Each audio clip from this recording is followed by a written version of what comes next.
for questions. So that's what I'm here for. We'll get the presentation started if that's okay.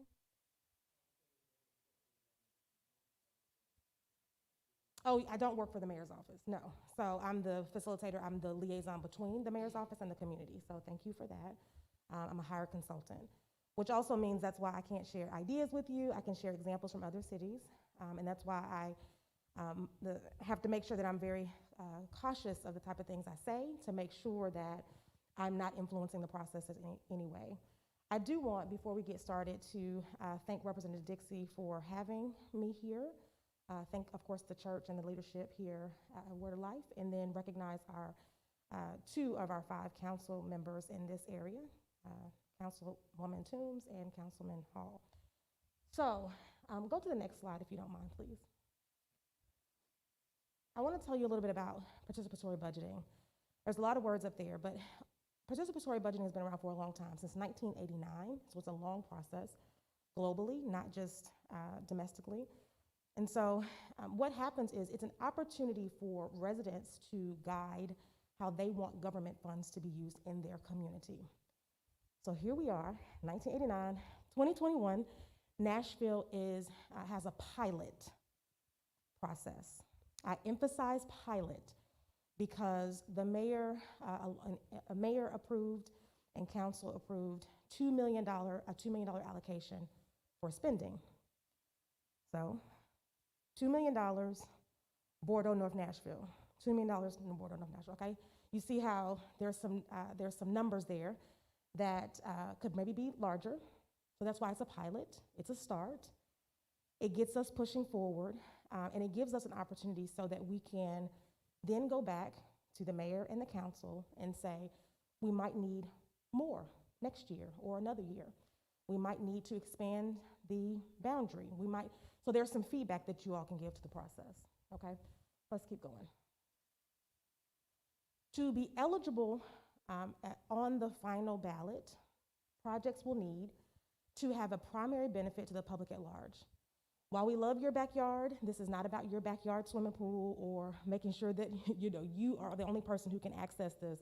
It's about making sure that people in this community, Bordeaux, North Nashville, as well as visitors to the community, can participate in some way in what it is that you are suggesting.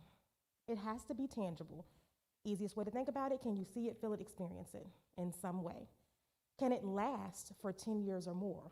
That means it's durable, that means it's sustainable. Can it last? It has to also be a one-time investment. Because this is a part of the capital spending plan, this is not operational, it's not operational for years and years. It has to be one time. And then I want to talk about this last number, this 50,000 or higher. I don't want you to focus as much on that number, because that's what the budget delegates, which we have a couple in the room, are going to be focused on. But essentially, all proposals that come from ideas to then proposals have to be $50,000 or more. But I don't want you to say, well, I don't want to submit because my idea is only $5,000 or only $2,000 or I don't know how much it costs. Still submit your idea. Let the budget delegates, put together the ideas and come up with that fiscal note.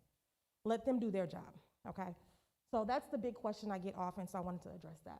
Okay, we can keep going.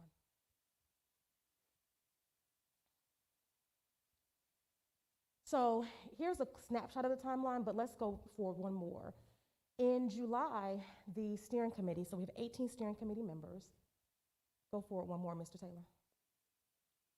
Okay, the steering committee members who are residents of Bordeaux, North Nashville, came up with, began the process of developing a rule book, a guidebook for how the process works, what makes a idea eligible, what turns it into a proposal, how it gets to the ballot, all of that. That just got approved this past Monday. So we're excited about that. So it takes a while because it's trying to make sure that the process is accountable and transparent, and that there's some places for the community to be able to look at and say, I know exactly what's happening every step of the way, okay? Next slide.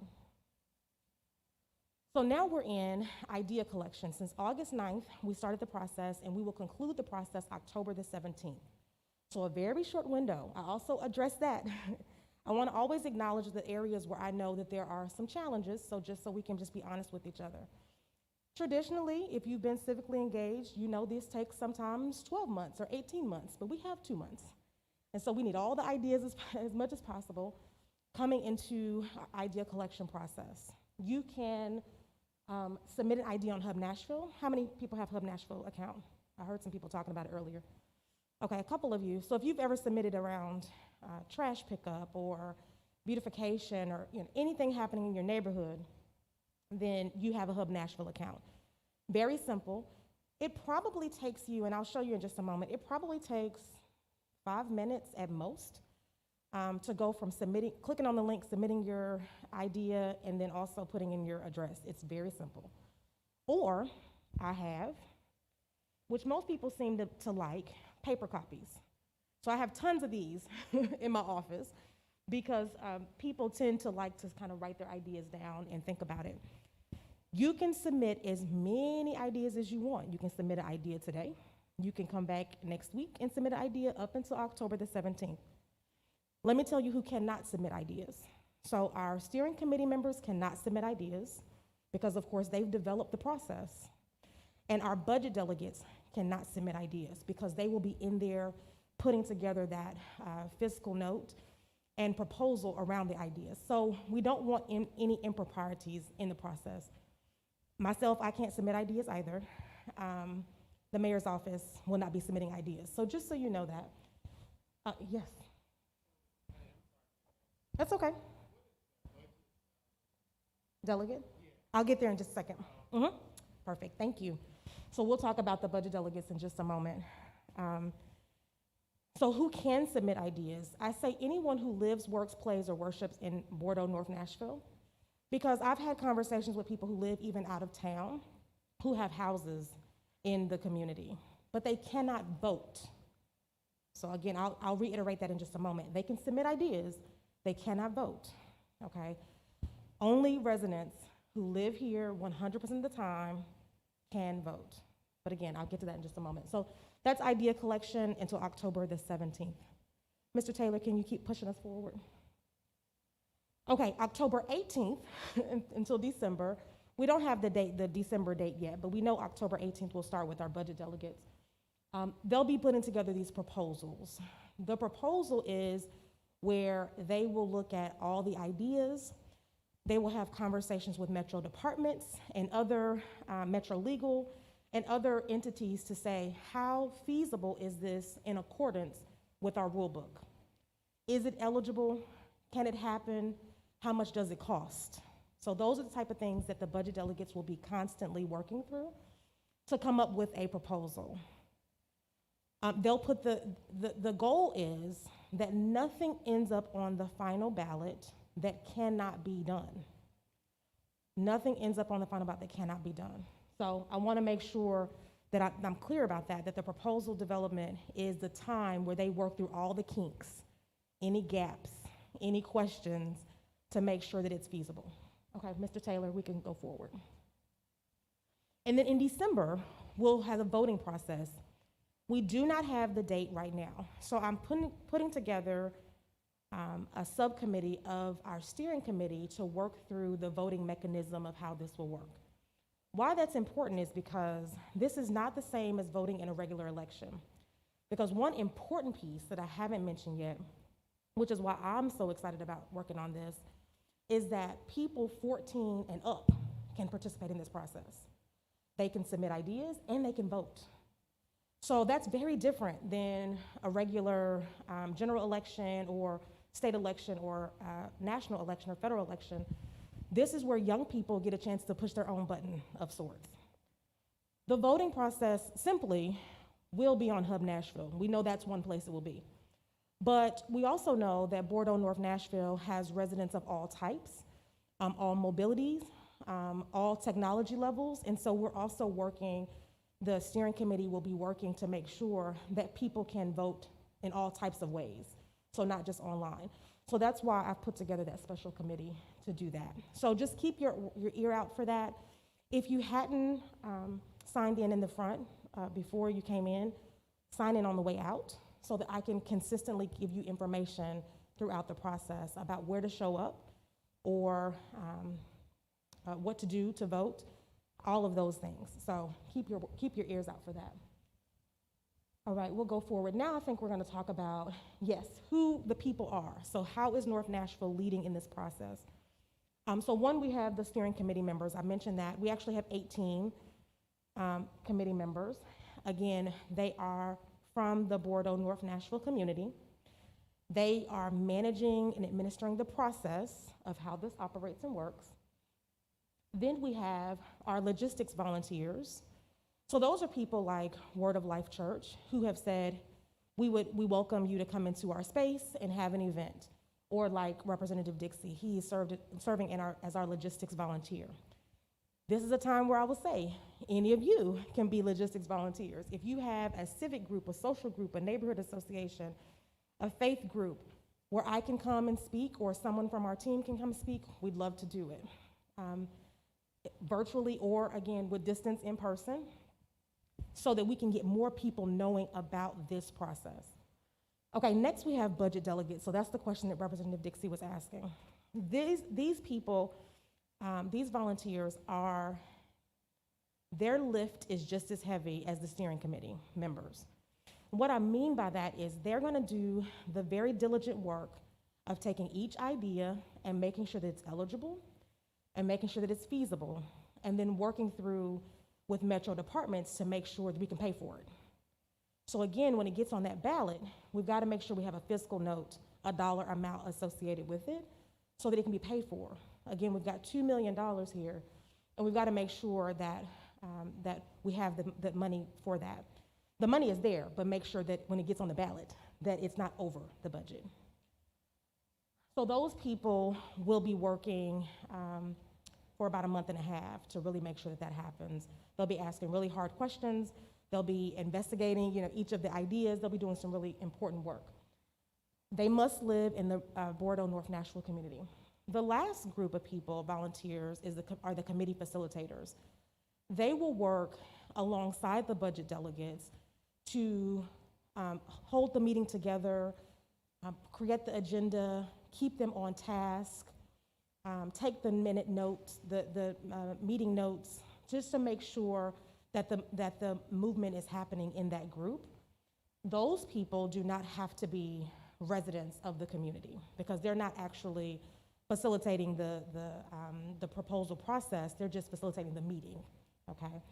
So those are the volunteers. We're still, until Monday, I'm taking name for budget delegates, and then that process is concluded. We'll announce to the community who our budget delegates are.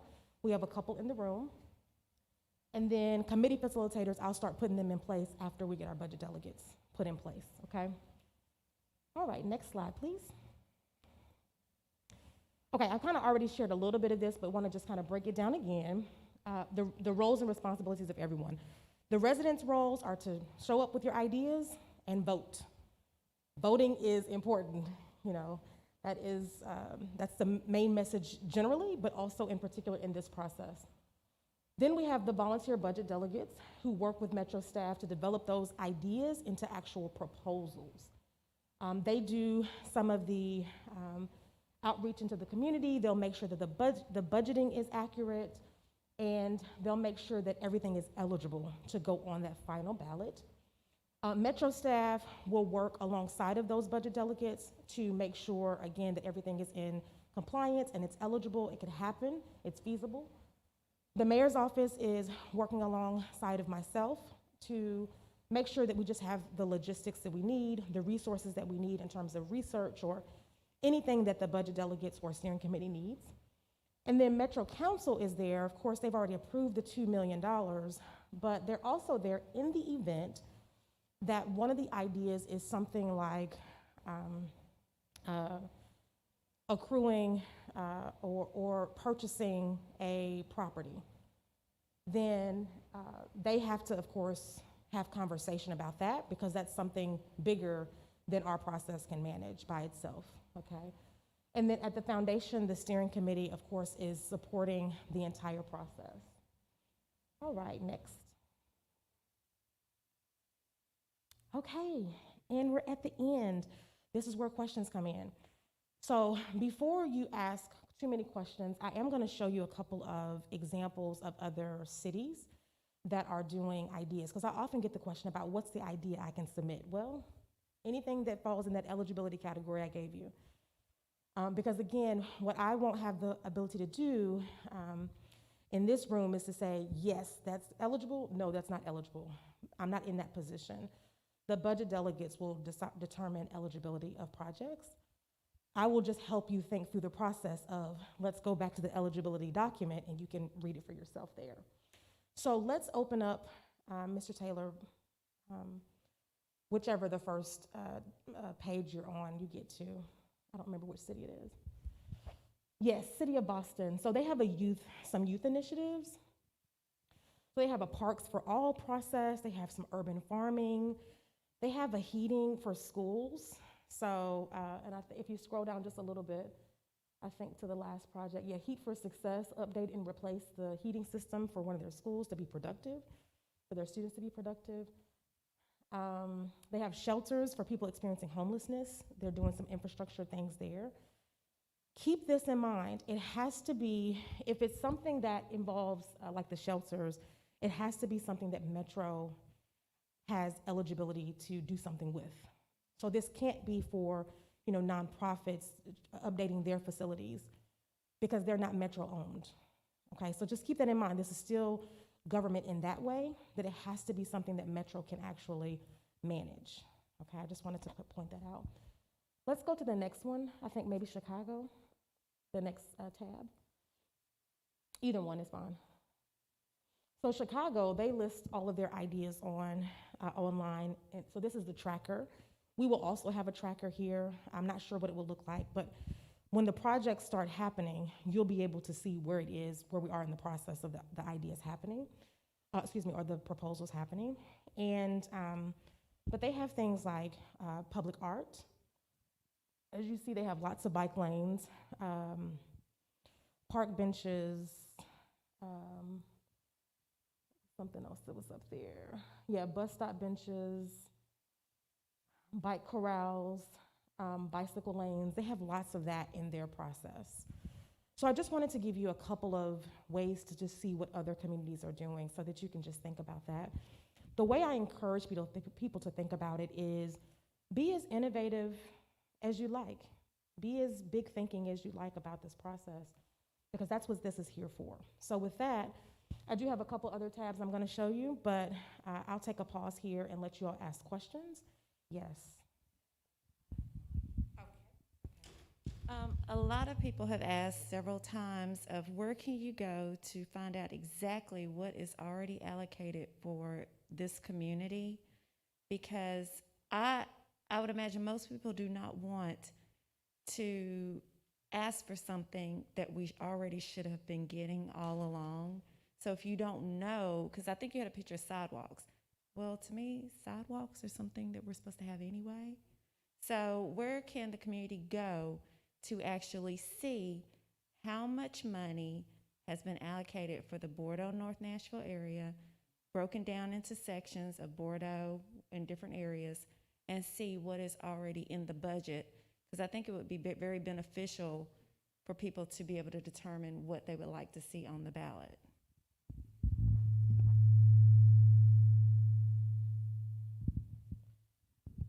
Okay, perfect. Thank you for that question. So I've been doing investigating about that question. The challenge is that, as far as I've been able to find, there's no one place that you go for that. But you have 3 amazing council people in the room who can probably speak to that. So I'll let, okay. So if you go to the finance department's webpage and look at the capital improvements budget, that is the wish list for the council as well as the various departments.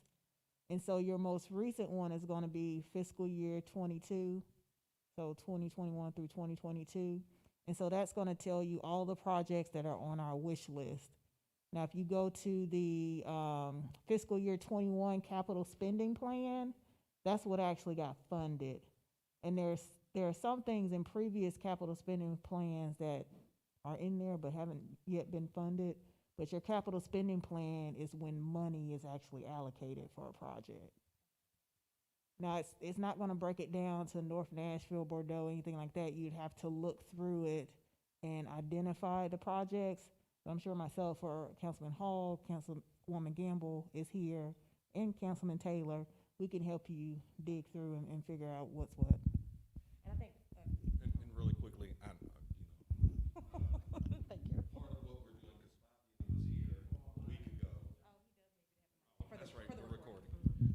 So Fabian was here for our community meeting 2 weeks ago, and that was one of the things that we had discussed.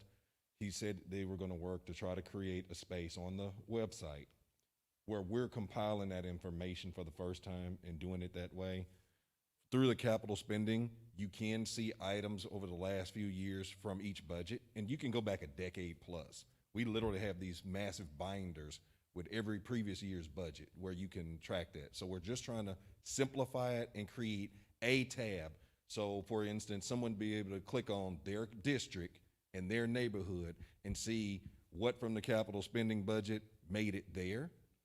As far as that capital improvement budget, as Councilmember Toombs was talking about our wish list, one of the tools that we want to use this participatory budgeting for is don't be afraid to ask for whatever. The reason being is this is the one time where redundancy is our friend. If it doesn't make it in this, we have the opportunity to automatically add that to our capital improvement budget list.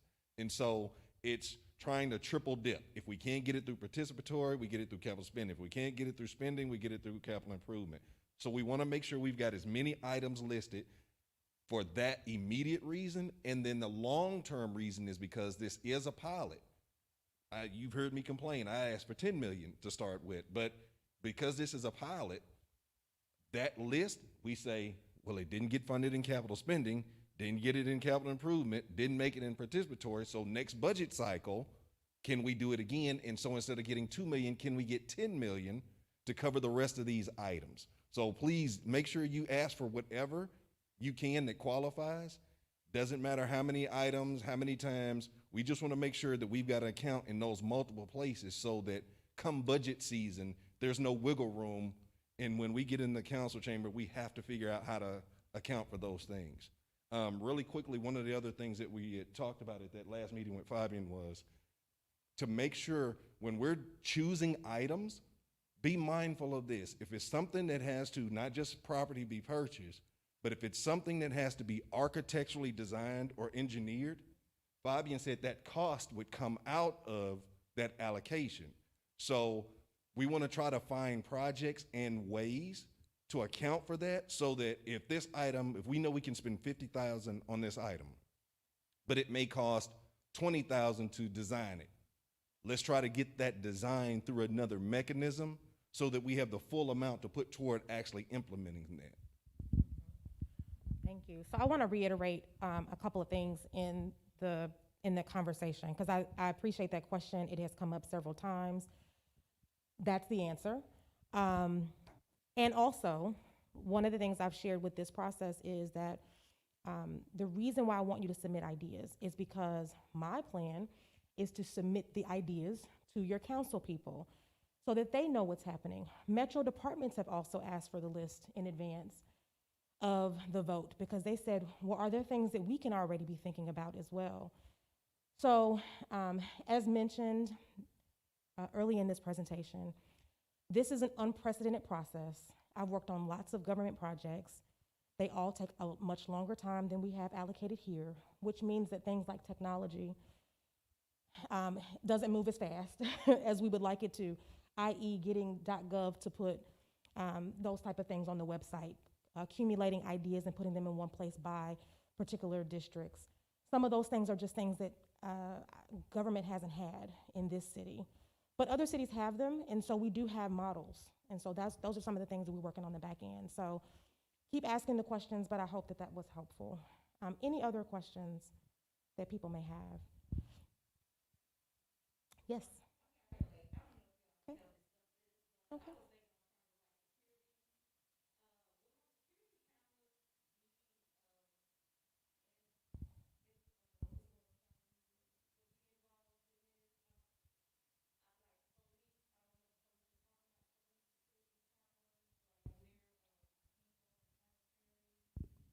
So I would suggest that you submit that idea into the, submit the idea. I'll pass these out in just a moment, as a request that you're asking for. Because, can we go back to the presentation? I just want to go back to the eligibility document and then let you all have that discussion. Again, I won't be able to tell you if it's eligible or not. I'll just be able to reference back to the eligibility document, because I don't want people to not submit an idea because it's on the council people's wish list. I don't want you to not submit because of that. I want you to submit again, put it on there. They want it, you want it. I want you to go back to I think it's the third slide, I think. Right here. Okay, so eligibility, provide primary benefit for public at large. Again, that's for Bordeaux, North Nashville, as well as people who are visitors into the community. Provide a tangible permanent benefit for broad public access. It can be accomplished in one initial investment. It's for capital infrastructure, capital improvement. I said that's government language for it can do good foundationally for the community. It's $50,000 or higher, and has a lifespan of 10 years. And so if you believe that your idea fits that, I would say write it down. Absolutely. Yes. Yes, that's fine. Thank you. Good question. Absolutely. Any other questions? Can we go, Mr. Taylor, to, I want to show people where they can, and what'll happen is, again, if you didn't sign in on the way in, please sign in on the way out. I want to go to the map to show you how you know that you are eligible to vote, okay? Or be a budget delegate if you want to do that and sign up before Monday. So it's a hard link for me to tell you how to find it. I can tell you how to Google it, but it's a very long link. That's why I'll email it to you. It's much easier. It's the map. Yes, thank you. So I'll send this to you. As you can see, that URL is very long, so it's hard for me to tell you how to get to it. You could Google if you are insistent on doing that today and you want to know, which is perfect. North Nashville or Participatory Budgeting Nashville map, and this will pop up. But again, I'll email it to you. So we're putting in an address. So scroll down up under where it says geocoding. Go down.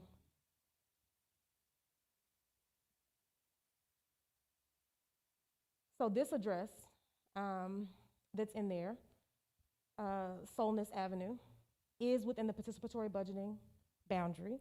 If you want to check your address today, I can do that here on the spot. If it's not in the boundary, so like if I put in, I usually put in McGavick Pike, then it'll say your address is not, and not will be capitalized, within the boundary. This is important for a couple of reasons, as I mentioned. One is for if you want to be a budget delegate, so those are the people who put together take the ideas, make them proposals. That's one. And then two, so that you know if you can vote or not in the process. So if your address, this is of course has to be your home address, not work address, because some people, of course, again, work here in the community. So not your work address, but your home address, your residence.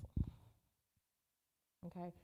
This is the map. No matter how big, I have a huge map in the car, but even no matter how big I get it, it's still kind of like, well, where do I live in context to this? So that's why putting it in the map is so helpful, because it'll just spit back the result for you. Okay. Other questions or comments or thoughts?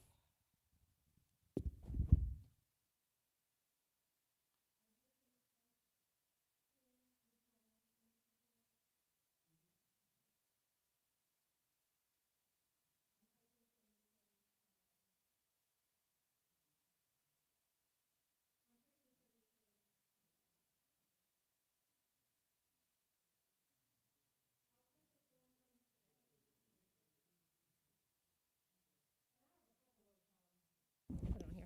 I have a couple of clipboards if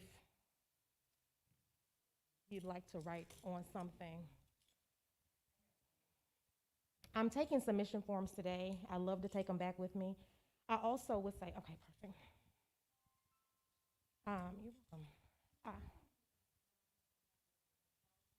Yes, I don't. So I have them, but I don't have them here. So, but they will be emailed. So everyone who signed in will get an email with the brochure, so they can do it online. So walked out and left the stack sitting beside my backpack. But I will email it to you. I'll email all the links of everything that is available to you. I had one other thing to say. Oh, I like to take submission forms with me. But if you said, I want to take it with me, I want to take it to go, and you can email it back. And I can give you the email address if you want to put it on the form itself, and then you can email it back to me. Oh, good. Did you have some? Thank you. Well, and the middle piece is missing. So that's the middle piece of that one is missing. So we still don't have that QR code that we need. Perfect. Other questions? And you all can talk about ideas amongst yourself. I just won't be able to support you in anything other than eligibility. It is. It should be at the bottom of the page, pb@nashville.gov. It should be on there or on the back. Look on the very back. Yes, pb@nashville.gov. PB as in participatory budgeting at nashville.gov. Yes.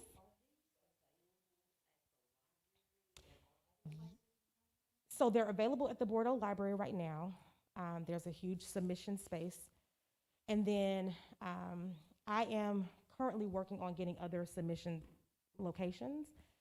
It's not in the budget, so I'm paying for them myself. So I just want you all to understand things are not in the budget. But I want it to happen. So I've spoken with the Y, and I've spoken with Pearl Cone. So I spoke with their students. I've spoken with Alex Green for their teachers, because their students are younger, but the teachers, of course, and parents will be eligible. And I've spoken, I think, with one other place. So we're looking to have submission spaces across the city. But Bordeaux Library has been an excellent partner. I've been meeting there every week, and they have once you walk in the library, the left-hand side, they have a huge submission space with submit your ideas. So please drop in there if you need to. And they will likely be one of our locations for voting. Yeah, because they've been excellent. Yes. Okay. Okay, just so that everybody understands, the 2 million goes, I think, amongst 5 districts. Is that correct? It's spread between 5 districts. I think that's correct.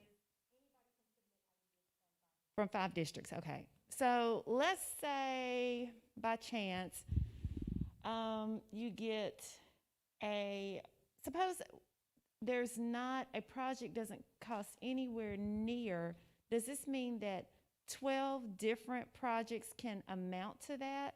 Or how does that work? And if there is a leftover because you can't get a project that's that full amount, where does that extra money go?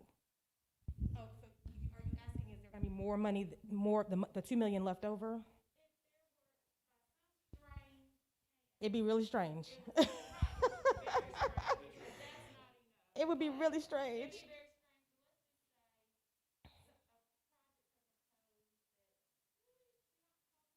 Mm-hmm.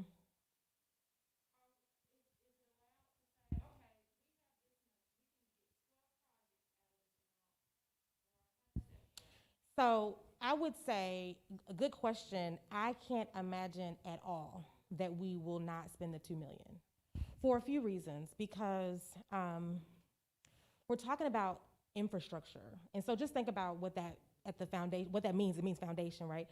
So that means that things cost a little bit more because it has to be sound for at least 10 years. So that's one. So this is not, think about, this is not necessarily the light bulbs in your home and you know that they're going to run out every 6 months or something. This has to be able to sustain itself for 10 years. I'm not saying lighting is not something you can submit. I'm just saying it's not the same as like the type of improvements you make to your own home. This is about city improvements. The other thing is that it is across 49,000 residents, so which is across 5 council districts. And so I can't imagine not having the 2 million be spent. Okay. Okay. Is there a way that the process will be made fair so that no one particular area that already is seeing improvements doesn't take money from an area that has virtually had no improvement. Because what happens is if you have an area that is already new people are moving in and they kind of have an understanding of what they may need, you may have an area where you have people that really just don't understand, and that area could possibly get cheated by the more dominant area. That's where I think I'm going. Okay, I got it. Different question. Yes, I understand now. So that question came up in the steering committee meeting this past Monday.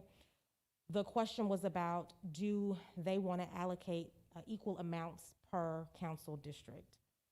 The answer was no for that very reason. And so what that means is that steering committee members in this room, residents in this room rather, council members are doing the important work of making sure that people show up to the conversation so that what you're asking doesn't happen, which is that over-resourced communities continue to get over-resourced. What I can say from this process is that, and from reviewing the ideas, is that the zip codes that I'm seeing, or the areas, the streets that I'm seeing, are the streets that you might be most concerned about. So we got to keep those people coming. And that's what Councilwoman Toombs and Councilman Hall were just talking about. Keep being redundant if you need to. Keep submitting, not you submitting the same idea, but knocking on neighbors' doors, as we were talking about earlier before the meeting started. Host a meeting. I don't have to be there. I mean, the good Miss Baker, we were talking about that. Ruby Baker hosted 2 meetings without me, because she's very engaged. She sent me I think 40 ideas, 40 submissions from her community.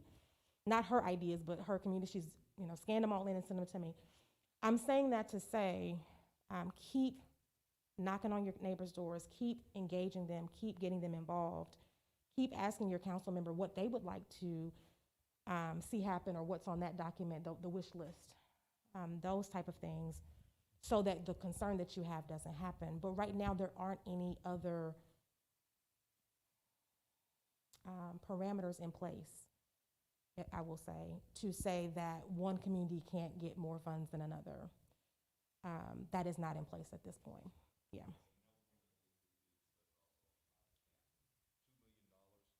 Basically came, is that 400,000 per district, and it was to ensure that one area didn't do more. So I know for me, one of the things that I had brought up in those conversations and meetings with Fabian was, in this process, was there a way to ensure that we're taking certain things into account? For example, yes, we're in the middle of redistricting, so what are the factors they're using for that? Some of that stuff is like how population growth has shifted, things to specifically what you mentioned, what type of development growth is happening in specific areas. So when you see areas within those 5 council districts that are already having a lot of change, it's how do you account for, to your point, of making sure that they're already getting something, make sure they don't get the bulk of the money, and the group that's still waiting for the first thing gets left out of that conversation. That's why the cap conversation, I don't know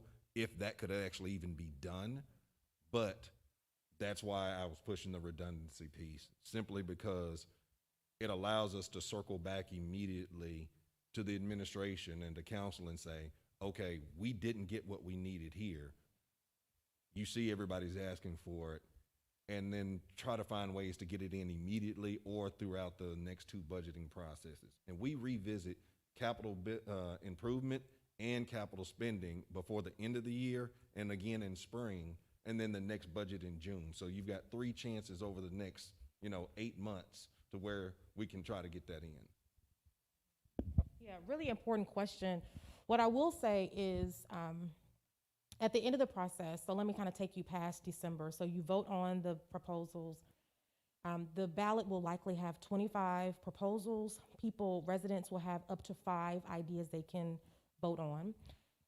Starting in January, the ideas will start being implemented. So you'll see them on the website. They'll start letting you know what's happening, what's taking place. The goal is to have as much of the projects in the process, or even some on the way to completion before the next fiscal year. So by June 2022, end of June 31st of 2022. That doesn't mean we can't go over.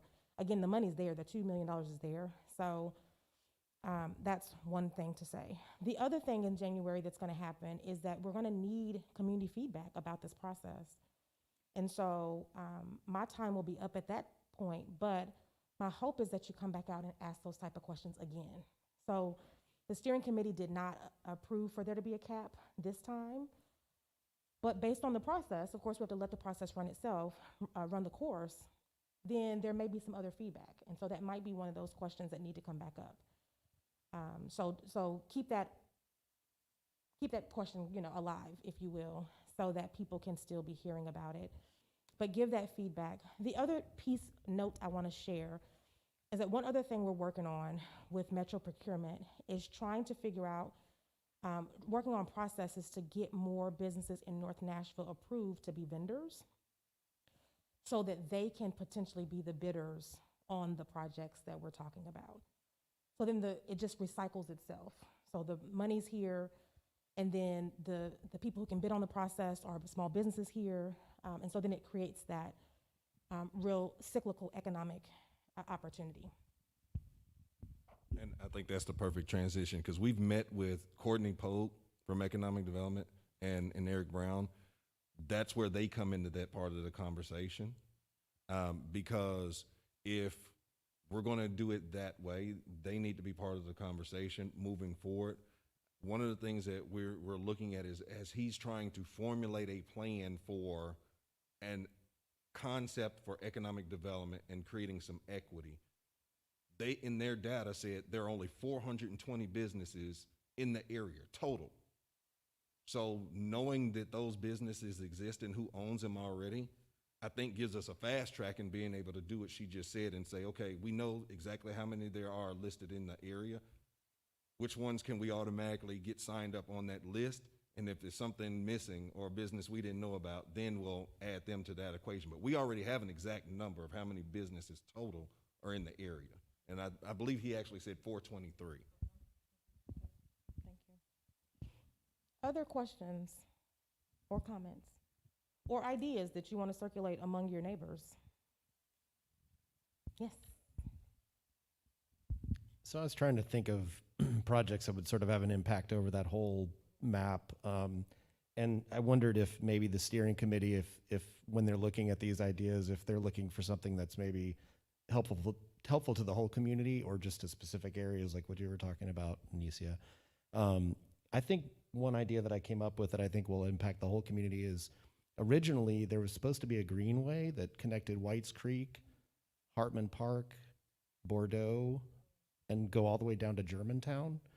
And obviously they haven't been working on that in a long time, and so I don't know how much that would cost, but the land's not going to get any cheaper in North Nashville, so you may as well start now. So anyway, that's one of my ideas there. Yeah, if there's feedback about that, I'd love for you to share that with your neighbor. I would say write it down, because again, part of this, so this is where the challenge is. So although on the council side, we have a list of ideas or a list of things, when I work on these projects, so I've worked on, I don't know, about 8 of them from Nashville Next on up. The ideas go to a place and then they kind of go away. And so this becomes part of the record. So write the ideas down so that it does become a part of more of the process, because every administration has their own set of priorities. And so then things go away. That's just been my experience. Even the website, if you go to the website and you used to use a link 2 years ago, 3 years ago, 4 years ago, it probably didn't work anymore. So this is why this is so important in this process, is because one, it's saved in Hub Nashville. Even the ideas that you put on paper, I'm using the same formula that Hub Nashville is, so that it all becomes part of, again, the record, kind of like what you saw on Chicago, the Excel document that it just tells you what all the ideas are. I've talked to Fabian about saying, let's keep all the ideas in some place so that people can see them at some point, like when the process is over. Traditionally, you only see proposals at the end of the process, but I'd like to figure out how we can continue to see ideas, because ideas are still just as important, even if they didn't become a proposal. So write it down, even if it's beyond the $2 million, because then we know, then we have a place to go, even if it's to start on part of it or what have you. This is why the budget delegates are so important, because they will sit down and really work through that process with Metro departments and legal and other folks to make sure that it's eligible. Yeah, good question or good idea. We'll take a last couple of questions, maybe, if you have any, or thoughts. Mm-hmm. Just as a comment to follow up on that, I would suggest that because we have things like the Fair Housing Assessment from MDHE, where we can go back decades, we've got the disparity study, we've got an insane amount of data for issues to be addressed, but there are only a few of them that are annual. The social services report that comes out every year, I think is a great place to attach that to be fixed information, because some of those things are covered in it. Attach it to our census data, because then it's in a fixed place and would permanently be attached to that. And somewhere in planning, because those are three places where the data is used every year and referred to on a regular basis. And I think that would keep it as a part of Nashville Next in each administration's approach, because it's something that all of them have to utilize every year. Great, thank you. Really helpful, thank you. Again, if you submit today, a couple of things. If you submit today and sometimes people will follow back up with me and say, I forgot what I wrote. Can you tell me, what I wrote? So I'm happy to send you your idea. All the paper copies I will keep, and then they'll go into the mayor's office but I'll always keep a copy so people could come back 5 years from now and ask me. You can submit another idea tomorrow or up until October the 17th. The other thing about the ideas I want to share, when the voting happens, and again, we don't know what all the mechanisms will be, but likely we'll have mailboxes or something around the city where people might be able to mail them in. We're working through some processes there. However it happens, my part of the work and the mayor's office part of the work will be done at that point, and it will be volunteers' responsibility to open those ballots. So we will not be opening any ballots. We will not be influencing any part of the voting process. We will not be seeing the ballots. So I just want you all to keep that in mind. That's another volunteer opportunity, but also another place of accountability and transparency within the process, that we won't be seeing them, counting them, collecting them, sharing them so at any part of the process, because that defeats the purpose of it being community-led, okay? With that, thank you so much for your time. Again, I want to thank Word of Life Church for having me. Thank you to Representative Dixie. I want to acknowledge Council Members Taylor and Gamble for coming in. Thank you all for being here.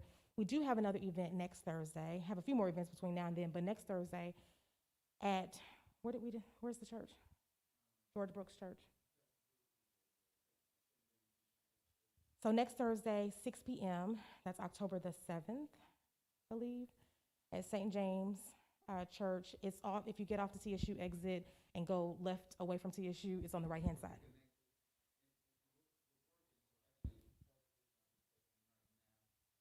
We're working. Hello, everyone. I'm Brandon Taylor, council member, district. Am I 2 districts away right now? Am I 2? Because I get it confused when I come on Clarksville Highway. 2 districts over in District 21 once you cross the river. Ms. Jarman, thank you so much for the work you're doing. Thank you all for being here today on a Saturday.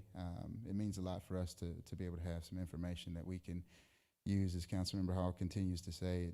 If we can continue to get information from the community, we can't hide from it, right? Because it's coming directly from the constituents, from the mayor to the council member. We're all able to say this is what we need. And as we continue to say that we need these things, no one can hide and say that they didn't know. And so we're having this on October 7th. And the great opportunity for this one, we're working to try to use the streaming access for individuals that don't necessarily want to come out in public just yet, or people that don't want to wear a mask the entire time, or people that just can't make it to the church. We want them to be able to come and be able to see it. So we're trying to work with ITS for it to be on Channel 3, and so we can spread this information out a bit more. Thank you. I have a question. Jennifer Gamble, District Council Member 3. I see one of my constituents here. Thank you for being here. Thank you all for being here. Just wanted to ask, I know that for some time we've been sending out information about the surveys, wondering what the response has been so far with the surveys, and as we're continuing to have these in-person meetings, wondering if we're getting some response on those surveys. Thank you. So the surveys, we're talking about the idea submission forms. Yes, so we probably have about 100. I'd like a lot more. As I mentioned, we got started August 9th, and I believe I've hosted many meetings every week, some virtual, some in person, just depends on what the audience's pleasure is. And we need much more. Just very simply. I always try to be very honest about this part of it, that again, in my work with government, because I'm a outside consultant, what typically happens, in particular in this community, just to be very honest, is that when we don't get ideas, then it gives people room to say, well, they don't share anything. And I say, well, that's not true, because we have all those data points that Councilman Hall just mentioned, from Nashville Next to Metro Arts to plan to play with parks to Metro Action, all the things that have happened. There is lots of feedback from this community, almost overwhelmingly a lot of feedback, which also means that sometimes the community is a little fatigued. We're also COVID fatigued, and I understand that. So I'm encouraging everyone to please ask your neighbors to submit the process. I really appreciate the council members being here, because that's one of the things that, of course, the community has asked for, is to say, is this legitimately happening? That's been a question. Yes, and their presence, even more than mine, shows that this is going to happen. The money has been approved. This is not something you have to go find. This is sitting there, and this is such an unprecedented process, because this has never happened in Nashville that I know of in this way. We have lots of community engagement processes where the community can see their ideas manifested, some of them, but this is the one where every idea, literally everything that gets approved will be community. It will not be mayor's office. It will not be me advocating or influencing. It will not be anybody else trying to push something to happen. It will happen from the community. So I'd like more ideas, because the more ideas, the more places for the budget delegates to have room to, Ms. Donegan's point of being able to put together a comprehensive slate. So I don't imagine that we'll have money left over, but I do imagine that we could have less items on the ballot. And so you want a good process. And so a good process probably would be, in other cities, about 25 things on the ballot for people to have up to 5 to vote on. So yeah, I have about 100. Most people are turning in paper forms, which I'm fine with, and that's been great. And then of course, some people, for various reasons, are submitting they're submitting in paper versus Hub Nashville. You can also just email. Just email. The email's on the flyer. Thank you, Councilman Hall, for bringing the ones that you had. pb@nashville.gov. You can submit it right there, because again, you don't have to be a North Nashville resident to submit.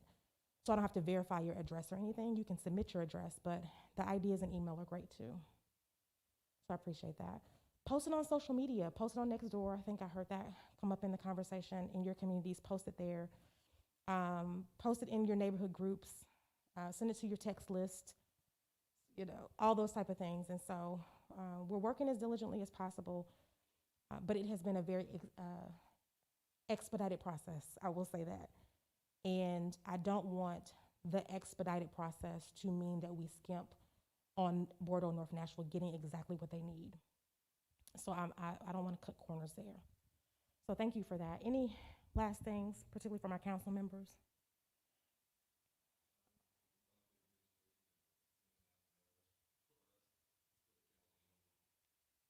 I have asked that, but I would love if the question, because it wasn't on audio, was can the administration send out mailers? I have asked that question because there are 49,000 folks or so across the 5 districts. And if I'm being very honest, I'm afraid that we're not going to be able to touch as many people as we need to without some additional way to kind of touch them right at their home. So I've asked about mailing, and I've asked about robocalling as well. But I will put it on my agenda again, and I would love.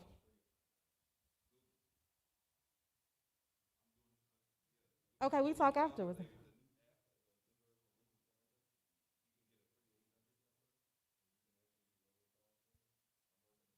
Well, how do you find, so you get the numbers, because you have the numbers, so then we could. Okay. Okay, well, let's talk about it. Because I want to use those whatever processes that you all have, let's use them, because that's exactly what, I just don't want, this is the question that you were really asking, which is how do we make sure no one gets left behind in the process? The voting is where, if we have 100 ideas, fine. But the voting is where I need people to come out. The voting is where I need people, or submit, or mail, or, again, we'll create the mechanism there, but that's the part where it counts. I mean, I think you all understand that just from general democracy. So I want that to happen. So, yeah. Okay, we'll work on that. Thank you for that piece. Thank you, Representative Dixie. All right, well, we're gonna end right now, unless there's anybody has anything else that's burning, but I thank you for coming out. Like I say, I ask everyone to take a picture of one of these and try to at least send it to your neighbor, email something, just to, if you have it, this is a way that they can submit their ideas as well. So I appreciate you coming out, and have a great rest of the day.